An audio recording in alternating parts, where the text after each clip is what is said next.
Okay. Hello, everyone. Welcome and thank you all so much for being here. I know folks will be slowly trickling in throughout, but want to get started. My name is Maxwell Mattern. I am the program analyst at the UC Global Health Institute, and we're excited to have you all at our first UCGHI Grand Rounds webinar, that being California Farm Worker Health and Climate Change. So the structure of today will be a webinar format. You all will have the ability to submit questions that will be addressed at the end of the webinar. So if you do have questions during it, feel free to put them in the Q&A box or in the chat, but do know that they will be addressed at the end during the Q&A portion. But as for today's topic, many of you know already, but California farm worker communities face increasingly dire threats linked to climate change, from extreme heat, air pollution, and flood damage, to crop failures from drought and new pests to increased exposure to pesticides. Farm workers are experiencing climate change challenges that compound those social, political, and economic vulnerabilities. The Farm Worker Community Health Vulnerabilities and Responses Amid Climate Change project, funded by the state of California through a UC Climate Action Grant, has mapped where these multiple vectors of climate vulnerability intersect on the ground in California. Dr. Matt Spark, our speaker today, is a geographer and scholar of globalization whose work addresses global health, citizenship, neoliberalism, geopolitics, and borders. As Distinguished Professor of Politics at UC Santa Cruz, he also co-directs the interdisciplinary program in global and community health. Matt has written two books introducing globalization, ties, tensions, and uneven integration, and in the space of theory, post-foundational geographies of the nation state, along with over 100 peer-reviewed publications. So everyone, please give a warm welcome to today's speaker, Dr. Matt Spark. Hey, thank you so much for that wonderful intro and it's great to meet you all here in this webinar. Thank you so much for coming. I'm going to share my screen now and hopefully that will be smooth and we can get going with this. I plan to end by 12:45 and as Max explained, the talk's going to be about California farm worker health vulnerabilities amid climate change. And I'm going to be addressing responses to the risks and the building of resilience and the challenges of building resilience in the contemporary context. I'm going to be joined by a number of UCSC students, Solei Gonzalez, Svasti, Kandpal, Gabby Peñaranda, and Carlos Sanchez, who are going to help me deliver key parts of this talk because this is really a very collaborative project and the students have been key to it. I want to start with thanks. Thanks to the UCGHI team who invited me to give the webinar. Thanks to all of you who serve as ambassadors for UCGHI and who are engaged with its work across the 10 campus system. We have a terrific team that lead UCGHI, Madhavi Dandu, and all the rest of the team at the UC Office of the President, including Max, who did my intro today. So thanks to all of you for making this possible. I also want to thank the community-based organizations who partnered with our UCSC team and the other UC faculty on this project. CBO stands for community-based organizations. And for reasons I'll explain in just a moment, partnership and collaboration with the community was absolutely key to the work that we did and which we continue to do together. And I also want to thank the UCSE students, including those that are presenting with me today, but a host of others too, who have really given a lot of energy to this project and a lot of ideas, a lot of innovations. And without their collaboration, we wouldn't have made the progress that we've made. Many of these students have come to our campus from rural parts of California where they know or are coming from families who work in the fields. They know how tough it is for farm workers, and they brought a reality check, if you will, about those challenges that families face on the ground to the project, which has been invaluable. What I'm presenting is going to have, it's sort of like a play with three acts, crisis and resilience in three acts. It's going to have a prologue, though, where I'm going to talk a little bit about our global and community health program at UCSC. Then I'm going to talk about the resourcing of resilience and what that involves, and specifically what it's involved with our project in trying to come to terms with this perfect storm of threats that Max described that face farm workers today. That's going to be the longest part of the talk. Then the next two parts are going to be on reactionary resilience and responses to that reactionary resilience that are reparative. Reactionary resilience, I'm going to be talking under that umbrella title about the co-optation of the language of resilience by the Trump administration and the ways in which they recode resilience in ways that have nothing to do with supporting the real embodied resilience of vulnerable communities like farm workers. And then in the last part of the talk, I'm going to talk about repair, following in the footsteps of Paul Farmer, and the need for reparative resilience. If the time allows, then I want to head into the questions by talking about student-led resilience and how you all, as students of global health, are learning about resilience along the way. So, first off, to the program at UCSC. We have started this program only 4 years ago, and within those 4 years, we're in the fourth year now.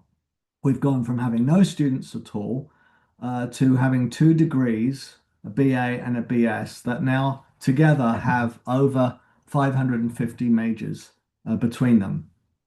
311 right now in the BA and about 256 in the BS.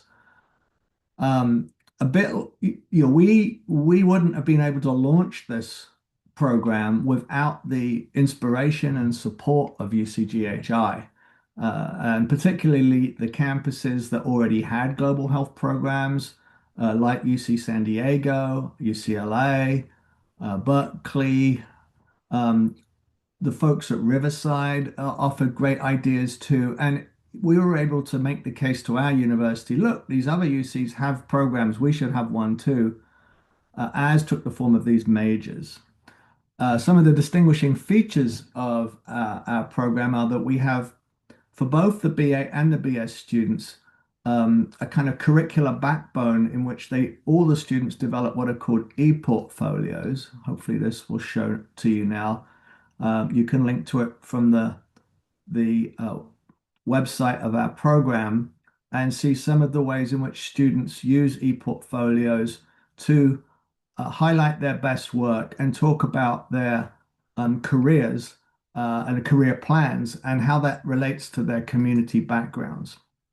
We want these portfolios to help students not just plan their curricular pathway, but also how that relates to their expertise based in the community. We have task forces as a final capstone class, which is a distinguishing feature of our program. And the students in these task forces have to work in a group of about 20 to 25 students, each task force, to take on a real world health problem. One of mine was on this issue of that I'm talking about today, farm worker vulnerabilities in the face of climate change. And this was a report done in 2024 by the students, all these students, including Svasti, who's speaking today. And among the students in the class were some great artists, and they came up with these materials which are on the cover of the report, but which are also a feature of the map app that we have developed.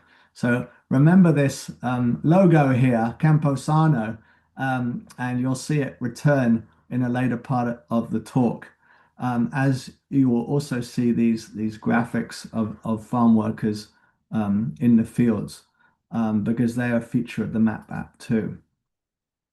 Other things that we've done at UCSC, Like many of the other campuses, our program has become a hub for health research and events related to global health and community health. We see lots of connections between challenges globally and innovations globally and what's going on to address the health needs of Californians. So there's a really reciprocal tying we try to build here between the global and the local.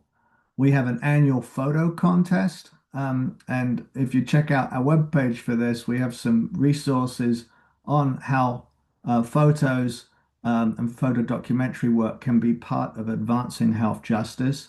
And a bunch of interviews I did with people from the humanities on that.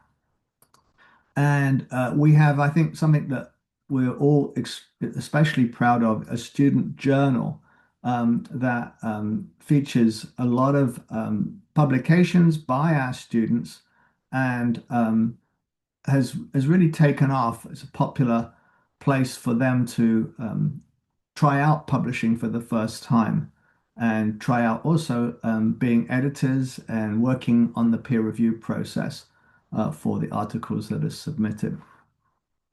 So that's our program at UCSC. And so now you know little bit about where I'm coming from. But now, back now to Act 1 of this webinar on resourcing resilience. And I want to start by asking, what is resilience? And asking you all to take a moment to share in the chat an example of what you think of as resilience. Just any example that comes to mind. And I'm going to take a moment away from the um, PowerPoint slides here so I can look at what you're writing in the chat. So, what is resilience to you? And we'll come back to this in a second. So I'm going to turn to the chat and see what you're writing. Hopefully you are writing. And I'll. So what is resilience to you?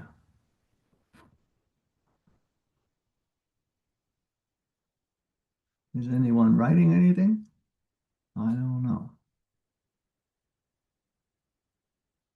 So, Amber, thank you for getting us started. Moving forward. Yes, keep on trying. Yes, exactly. Exactly. This is great. Going through a challenging life event and being able to overcome it. Exactly. Lariah. Raquel, great to have you, by the way. Plasticity for survival. Excellent.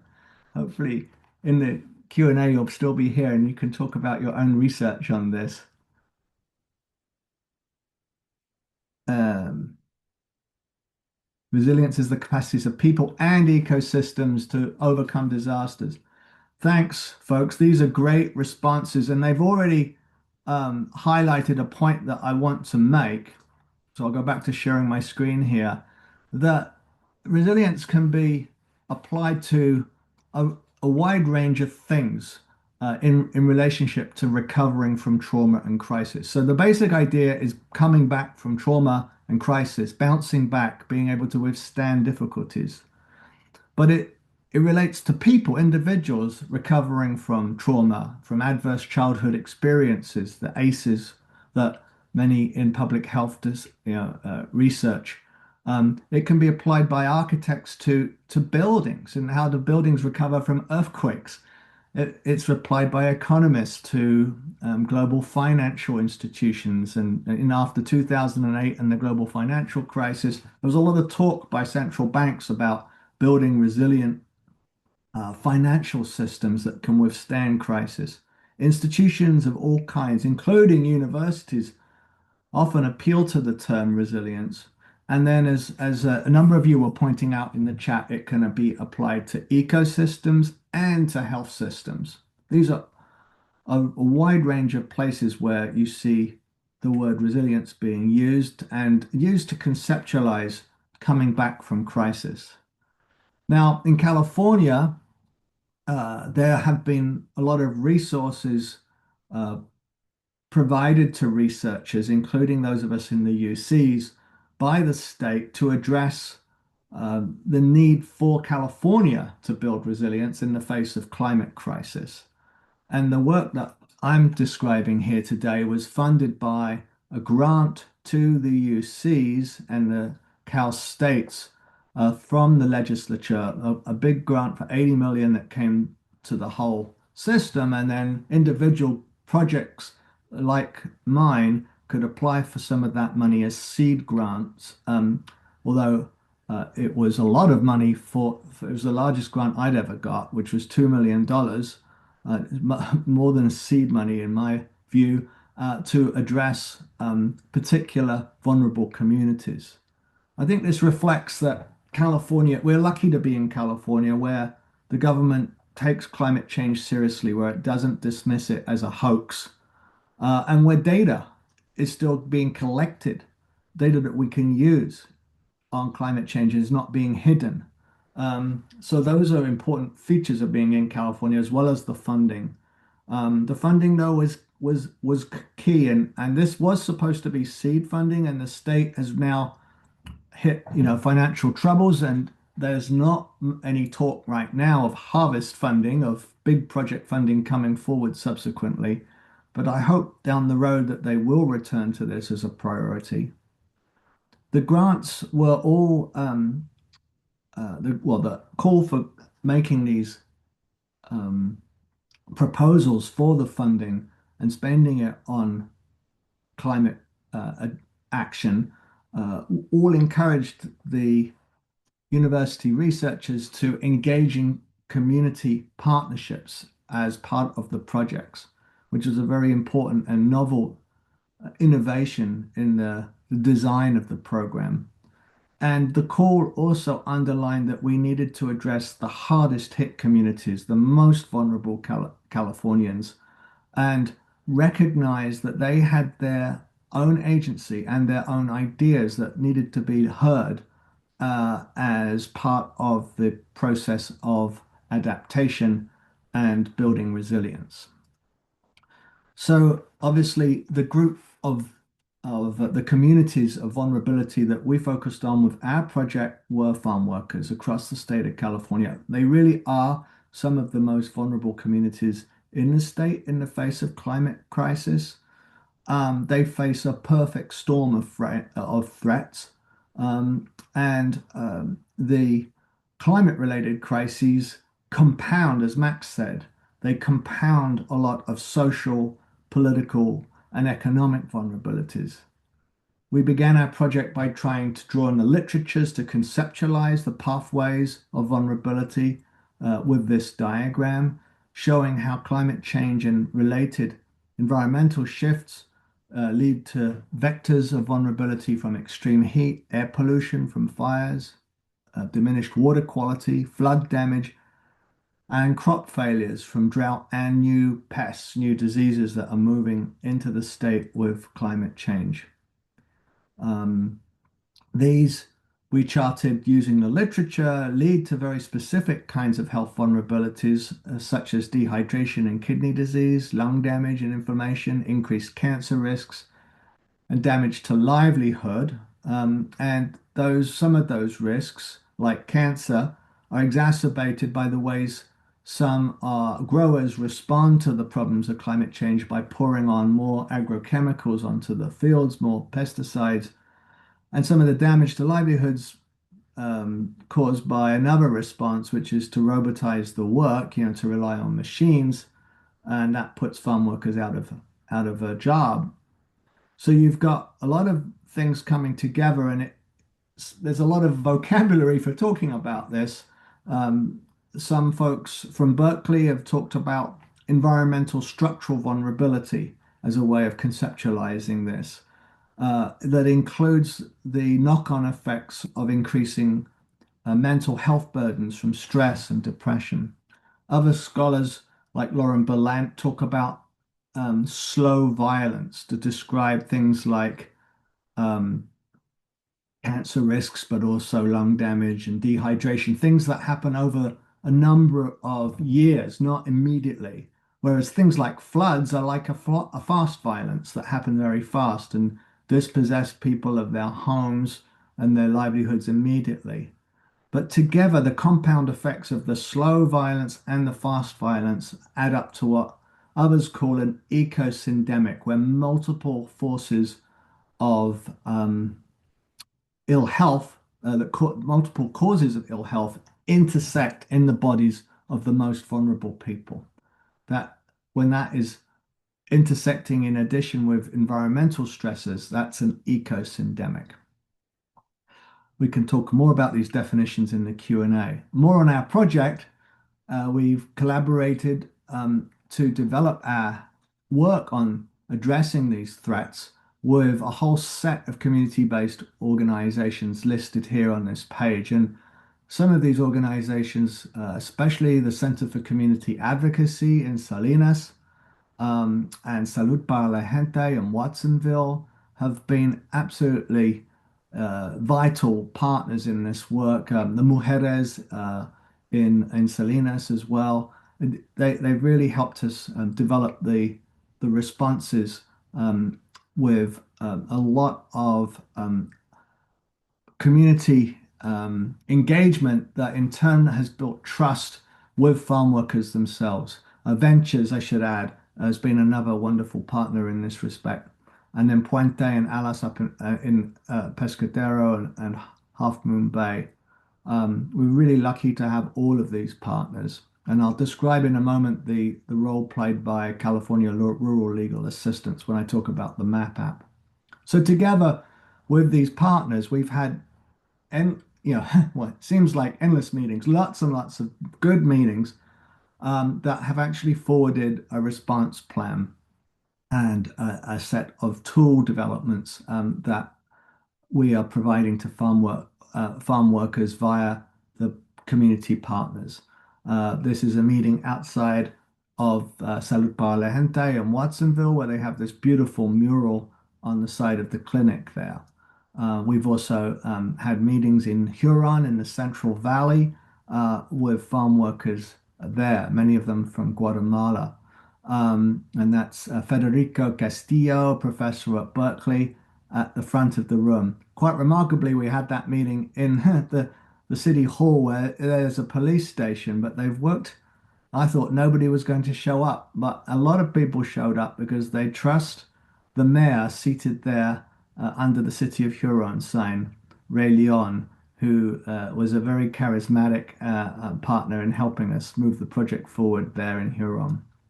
We've had meetings with farm workers guided by promotores, the health promoters from the different organizations. This was with CCA in Salinas. And we've had meetings, of course, at the university with research partners that brought the health promoters from the organizations. You see Norma Ajedo here from CCA to advise the faculty on the design of our approach to addressing the vulnerabilities. And I can see a picture here of Raquel, Professor Camaro Garcia, who's joining us today in this gathering on the webinar. We had meetings to actually workshop the design of a map app to help health promoters explain the health risks to farm workers. And I'm going to showcase this map app in just a moment. But the thing I want to stress with these photos is it came out of partnership with the community-based organizations and lots of discussion. So let me turn now to the map app that we've developed to help farm workers build resilience. It's based on a collaboration with CCA, Salud, Mujeres, CAB, and all the GCH students from UCSC. And it's designed to help community health promoters help farm workers and their families. And it's designed to help them see where environmental risks intersect on the ground in the fields of California, to provide links to resources to mitigate those risks, very practical resources that Svasti is going to explain in a moment, and a support tool for reporting on farm work complaints that I'm going to describe in the last part of the talk. These together, in a sense, represent the 3 R's of resilience as far as it relates to our project. Risk mapping, resource provision, and reporting options. It's all designed to help farm worker advocates and Cal OSHA and public officials more generally monitor farming communities and empower more data-driven legislative decisions over protecting farm workers. And it's also designed to provide public awareness of the risks farm workers face. So here's a QR code. So take a moment to photo that if it's on your screen, and it will take you directly to the app that we have developed. And while you're doing that, looking at the app, I'm going to show you a short 2-minute video describing the app. So uh, here we go to, no, no, no, no. There we go. Go to the video here.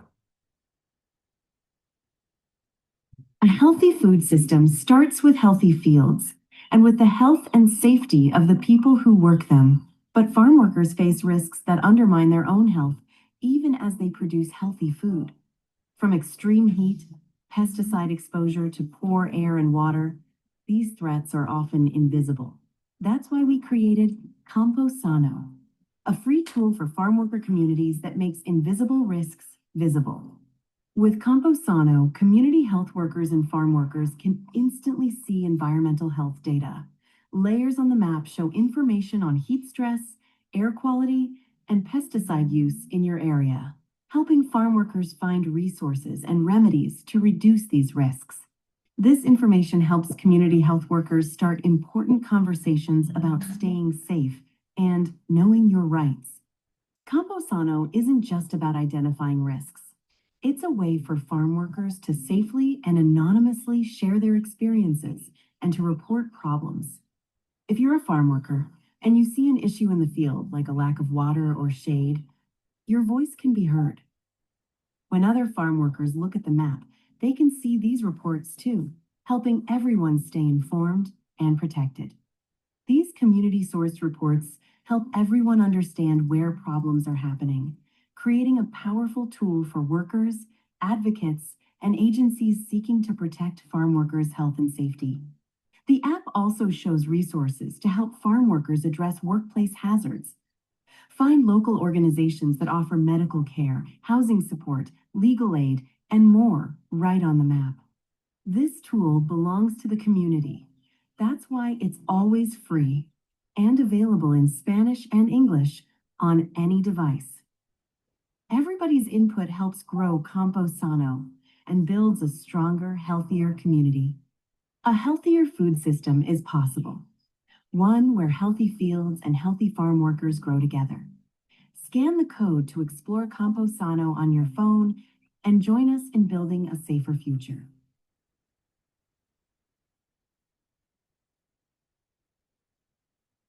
Okay, so I will turn now to the next slide, if possible.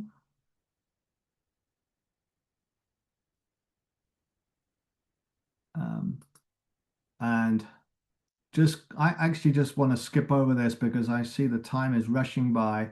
But the data sourced, I mentioned how much of it depends on California collecting data, and we have good data to rely on. So the charts that you can pull up on the app are being sourced from all of these important data sources available to us here in California. We've also created widgets that tell farm workers about extreme heat days and toxic air quality. And we plan to improve these in the future with more sensor-based and AI tools that will localize the modeling of extreme heat and air toxicity. Now I want to turn it over though to Svasti to talk about how we gathered these resources to go on the map. So Swasti, over to you. Thank you. So hi everyone, I just wanted to reintroduce myself. I'm Svasti and I am a fourth year undergraduate. I'm also one of the UCGHI student ambassadors for UC Santa Cruz this year, and I have been heavily involved in the project with Dr. Spark. So upon taking, the GCS class with Dr. Spark more than a year ago, I learned of his work and focus on farm worker health, vulnerabilities amid climate change. And as I learned more about the disproportionate challenges that farm worker communities deal with, being one of the most vulnerable and marginalized populations, in the nation, I felt a responsibility and will, of course, like many students involved, to apply my education and training in ways that meaningfully supported farm worker communities, and the efforts to like address these structural health inequities. So a huge part of the Campo-Sano map app is resource mapping, and I was lucky to have been part of this journey from the beginning. So the resource part of the app is designed to connect farm workers and their families to essential services that go beyond the workplace. So the goal is to support health, safety, and overall well-being by linking them to trusted community organizations. Through a class called the GCH Task Force class that I took with Dr. Spark, students implemented community-based participatory research on three key factors of farm worker health. These were risks, remedies, and retraining. So we looked at the risks farm workers faced, such as extreme heat, pesticide exposure, and air quality challenges. In the remedies, there were policies and community resources to improve the health and safety of farm workers. And then the retraining section looked at educational pathways and career opportunities that strengthen resilience in farm worker communities. We also expanded this work by community surveying, interviewing, and engagement, which helped us identify gaps and to ensure that these resources were truly meeting the needs of farm worker families. So students would meet in person, or students went to Watsonville in person to give and collect surveys to farm workers at food drives with the compensation of gift cards, of course. And we also worked with promotores, which are community health workers, and community-based organizations in the region. So as a result, we were able to identify which resources were essential to include in the map. And the ones that we identified were transportation, housing, food, maternal child and childcare, legal services, and general health services. So on the app, you can see these categories as represented by icons, as you can see over here, making it easier for users to quickly find what they need. So users can, search by county, for example, Santa Cruz, and filter the category like housing, food, or legal services, and each resource would show up as an icon. And clicking on it would basically provide detailed information on the organization and how to access its resources. This includes contact name, event times, and location. So this makes the app essentially valuable for our farm workers who may not otherwise know what's available nearby. For example, they can quickly find local clinics, food distribution sites, housing support, or maternal and childcare programs. So, like Dr. Spark mentioned, a big part of this project has been student involvement, especially with the mapping of resources. So, as an example, I mentored high school students this past summer, Thomas, Sophia, and Eric, as a part of the UCGHI Summer Researchers Program. So, they directly worked to find and expand resources in other regions along the Central Coast and Central Valley, while also being involved in community engagement. They even met with farm workers in Davenport who confirmed that they found the app helpful, which shows how meaningful these student-driven efforts have been. They finally presented their findings at the UCGHI SRGH program and UCSF. In this way, students in GCH classes, programs like Building Belonging through the UC Institute of Social Transformation in Santa Cruz, and UCGHI programs continuously help to build resources. So across student work, we have researched over 350 to 400 resources in both English and Spanish, so bilingually. And the app has been set up in a way to allow the non-technical staff, like students, to be able to add resources and contribute in the future and moving forward. That is all on the mapping of resources, but these efforts, continue. And I want to pass it on to Carlos now. Thank you so much, Svasti. Carlos, are you with us here? Yes, I am right here. Fantastic. All right. Because I talk too much at the beginning, we do not have as much time as all that, but I really do want to make time for you to talk about what it was like as you worked in these training teams alongside the promotores. So share a little bit about your experience of that. Of course. So hello, I'll just introduce myself again. My name is Carlos. I'm a fourth year here at UCSC. My major is also Global and Community Health, BS. So getting to actually work along community health workers, it connected to me, especially because I actually grew up in Salinas, California. So I already grew up around this community of farm workers, especially my family already being one.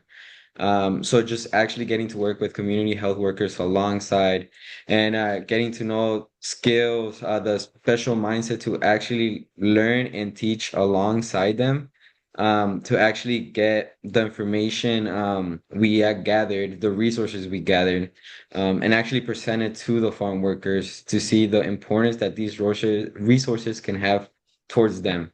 Um, Actually, like the teamwork, the communication was key, especially when presenting. We would just try to work together and try to make it the presentation as suitable as possible. One thing that really worked for us, especially in every presentation, we would always have these like periods in these presentations where we just talk with the farm workers, talk with the community health workers, and talked about their experiences, just their life in general, the experiences that they have gone through, and their stories. And we heard so many stories, deep stories, how farm workers' lives have been affected by just the harmful effects of climate change. It's just really deep connections, and then just being able to connect those stories with like the actual like the basics of our presentation made these presentations so meaningful to the farm workers, and especially getting these resources was key to them so they can have this ability to actually be able to do something and or be able to have a resources to back them up in some sort of way.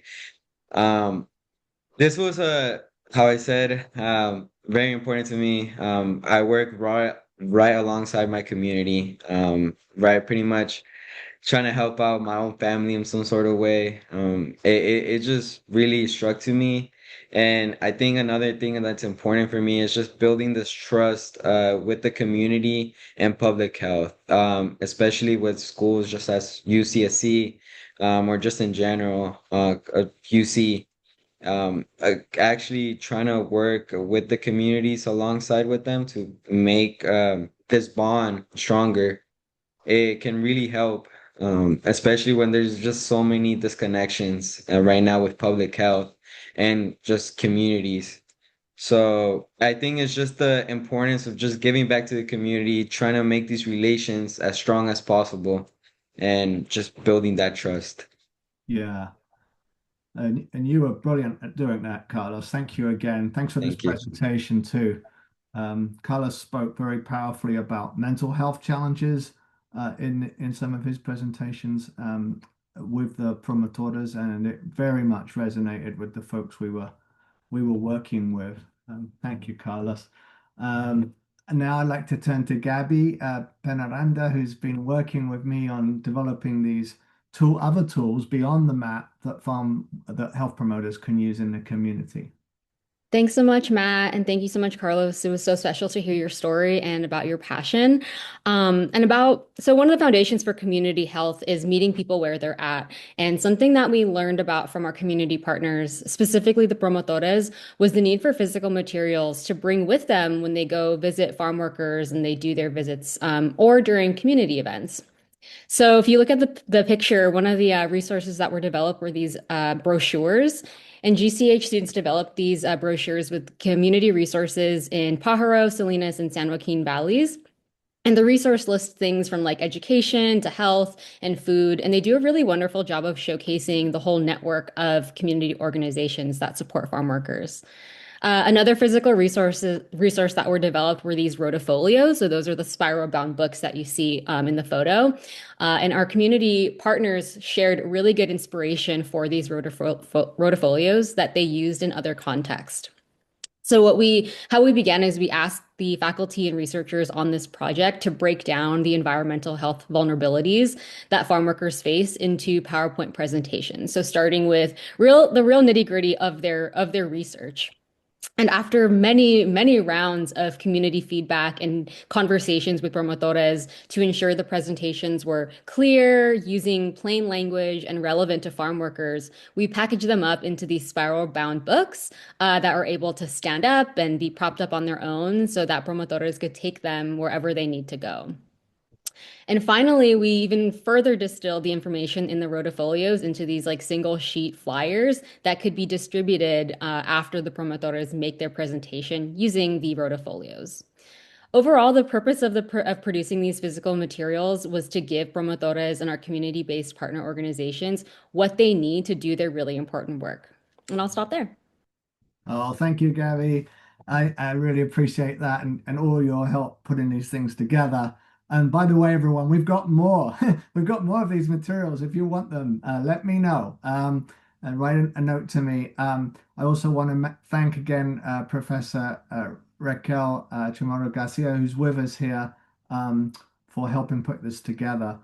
Last student, and then I realized I won't have time to do my second two acts. This is terrible timing on my side, but I'd rather front profile the student contributions here. So I'm going to turn it now to Solei, and we'll, I guess, end the formal talk talking about how Campo-Sano has turned into a community of practice. And then in the Q&A, I can talk about reactionary resilience and reparative resilience based on your questions. So Soleil, over to you. Thank you, Professor Spark. Hi, everyone. My name is Soleil, and I am a fourth-year student in the Global and Community Health BA program here at UCSC. And I've been working with Professor Spark for almost a year now. And I'm very happy to be speaking here with all of you today. So first, I want to quickly encourage you all to follow our Instagram, which is managed by my peer, Nancy. This is our username here on the screen. She does a wonderful job documenting the project and important events related, such as this webinar and the conferences that we've attended. So I want to begin by briefly talking about the Campo-Sano conference, which was held in October of this past year. It was essentially co-hosted by UCSC and community partners to address the growing climate and environmental challenges facing California farm workers. And we had very meaningful testimonies from local farm workers and promotores, and even UCSC students who share their experiences supporting farm workers through the Campo-Sano project. An important part was obviously presenting the 2-year development of the Campo-Sano app, but most importantly, the conference was meant to highlight the ways in which the app was created, that being working collaboratively with farm workers and with other community partners like Community Action Board and Puente to foster these partnerships and trust and really a shared leadership in the efforts to protect our farm worker communities. And here on the screen, you can see a page of the graphic notes that were taken at the conference. And so we can see here some of the important topics of discussion, which were extreme heat, pesticides, this issue of compounding violence, and of course, solutions. And I also had the incredible opportunity of attending a 2-day conference in Mexico City last month with my peer Nancy and Professor Spark. So in a nutshell, it was an event for the Binational Agriculture Working Group, and it was held at the Casa de la Universidad de California. And it brought together researchers, government leaders, community groups from both California and Mexico. And during these 2 days, we discussed shared challenges in agriculture, including climate change, water use, and technology. So alongside listening to all the speakers, we also worked with one another in groups to identify priority areas for collaborative research. So these groups included technology, energy, farm labor, which is where I, Nancy, and Professor Spark participated in.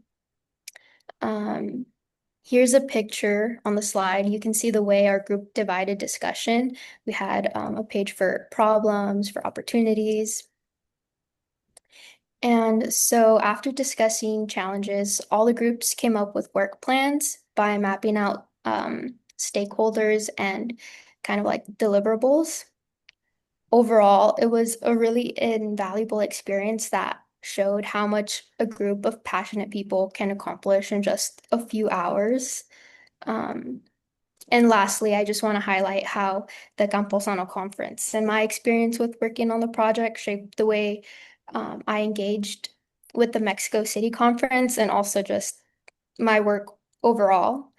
Um, so I've learned the importance of really putting community and partnership at the center of developing solutions and the strong emphasis on collaboration and trust building that I've learned through Camposano has helped me understand how solutions must stay grounded in lived experiences.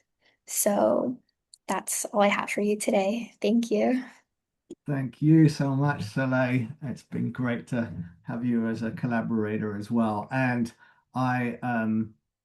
you think that the topics that you were touching on are a nice segue to a Q&A for all the participants in this webinar, insofar as you talked to the topic of Camposano being a community of practice. And it is a community of practice with all of these partners that you described. And it's one that can be extended. And I think it's good for everyone connected to UCGHI, especially folks who are on these other campuses who know um, about environmental health challenges in rural areas that impact farm work. It's good for all of you to know that there is this new binational working group involving Mexican researchers as well, including Mexican health researchers, addressing the situation facing farms and farm workers across both Mexico and California. And it's an example of where lessons from local health can inform global health, insofar as the Mexican researchers were interested in things like Campo-Sano, but we're also in turn interested in learning from all of them. So I think it's just one example of areas where California researchers doing global health related work can make global connections. So with that, I'm going to wrap things up here and invite everyone's questions. And if you want to ask me about reactionary times that we live in and resilience and the need for repair, I'm obviously ready to share more slides if you want. Okay, Azul, do you want to take away the Q&A? Well, yes, of course. Well, thank you so much, Dr. Spark and panelists, for your insightful presentation on such an important and timely global health topic. For our moderated discussion, I would like to ask the attendees to please submit your questions in the chat. And also, please feel free to raise your hand and you can go ahead and so that you're able to ask your question.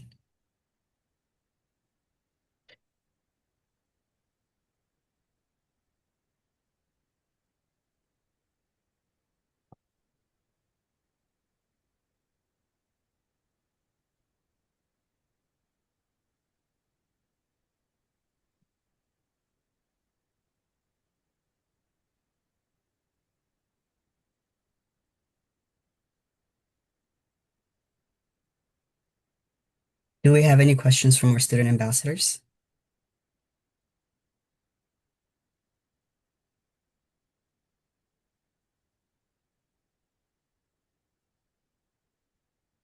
Do the questions come at the bottom or the top of this? They're the bottom of the chat, they emerge. Yeah. Oh, do you work in Monterey County from Jill? Most definitely.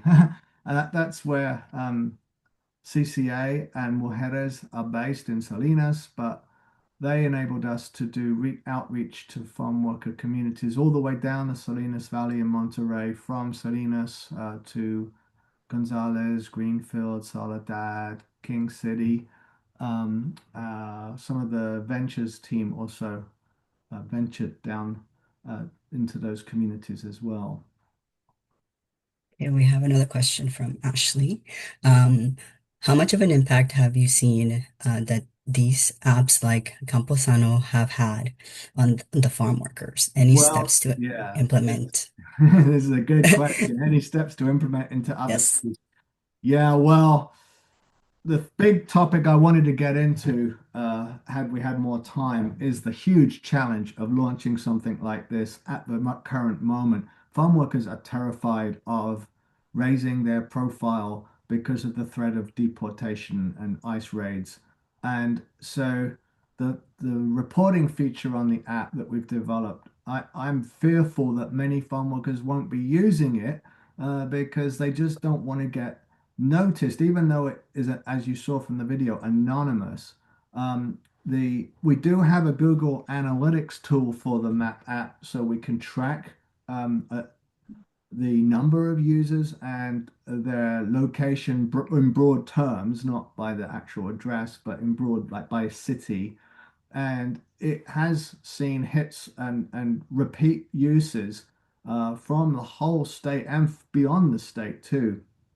Gabby, who spoke, went to a National Agricultural Health Conference and shared out about the app, and people from Florida and Texas were interested in the model. But of course, our app relies on California data, like I said, and other states don't have such good data on climate-related health hazards as we do. So it's hard to scale up beyond California fast, but it is possible, and we think we can do so in New Mexico. But right now, it's an all of California app. So there's some more questions popping up. Yes. So, Anne asked, how are you engaging state public health, such as binational border health? Are you able to engage with CDC? Well, we haven't tried yet, to be quite frank. We've the main state agency collaboration is Cal OSHA. I have also reached out to the Secretary of Health for Secretary of the Environment, sorry, for California, who is a former UCSC politics alum. So my department at UCSC, she came out of, Yana Garcia. They're interested in partnering with us further. And state politicians, not least of all Robert Rivas, the Speaker of the California Legislature, and Senator John Laird have been terrific allies. But working with health officials statewide is not something we have done except at meetings. We've talked to them, they're interested in the app. There's nothing quite like it in their portfolio of tools, and so we think it's complementary with what state agencies and public health, local county public health um, offices are doing. But if you have any ideas on how to build those kinds of collaborations, please send them my way. Thank you so much. We have another question and is from Reem and says, how many farm workers did you all speak with and how did you decide on that number? Just wanted to understand how these things work. Thank you. Well, the total, absolutely, total is hard to calculate. It must be over 250 at this point. It involved various contact points. So all of these community-based organizations, all 11 of them, are working with farm workers, are employing, in some cases, farm workers as health promoters. So each of them was spiraling off to interview farm workers about the whether an app like this would be useful, and the answer was yes. And then more about how it's being used subsequently. Then we've done these surveys that Svasti mentioned, to well over 100 farm workers, but that was more limited, as she said, to the Watsonville, Santa Cruz area. Um, we've we've got secondary data that we've drawn on that other people have gathered that's very useful. There's a statewide California farm workers survey that was put out by the Labor Studies program at UC Merced, which is very, very good. It's probably the best detailed survey of farm worker health challenges that we've seen recently. The challenge with that, it is a convenience sampling survey, and just like our surveys, so it's not a systematic representative sampling of all farm workers. And I think the challenge facing anyone trying to develop systematic sampling across the whole state is the same challenge with we're now facing with getting usage of the app to expand, which is farm workers are frightened of trusting external agencies that they don't know much about. So this is where working with community partners is so key. But then you end up with more of a convenience survey. Um, it's this is a tough challenge operating to try and support the health of a community that's so systematically excluded from healthcare and from other forms of welfare provision in the state. Okay. It's actually 12:59, and thank you everyone for sending in your questions. Please feel free to, if there were any questions that you would really like an answer to, please feel free to send them to Dr. Spark. And in terms of just like concluding this webinar, I wanted to just remind you all that the recording of this webinar will be available on the UCGHI YouTube channel and the UCGHI website. And then also our next grand round is scheduled for April 24th, and it will be focused on human rights and refugee health, presented by Dr. Alban Blair from UC San Francisco. Thank you all again so much for being here with us today, and I hope you have a nice rest of your day. Yeah, thank you everybody. Great to have you here.